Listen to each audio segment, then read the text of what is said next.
Hello, in this video I'm going to show you how to adjust auto lock screen time on the iPhone.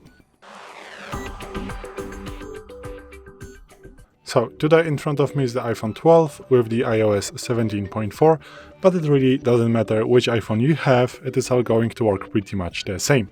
So what you want to do is to go to the settings, then you want to go to the display and brightness, and here by swiping down you're going to find the auto lock feature. So now as you can see I have set it to never, so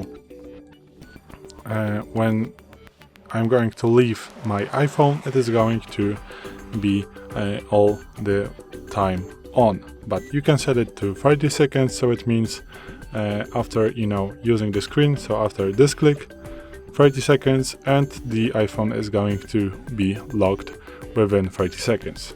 1 minute, so the 1 minute time, 2 minutes, and so on and so on. You can set it to 5 minutes, but also you can set it to never, as I did so.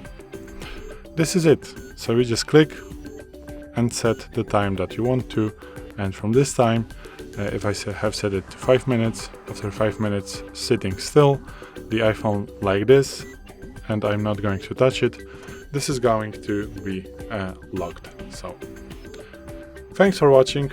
I hope this video helped you. If it did, please leave a like and consider to subscribe to our channel. Bye!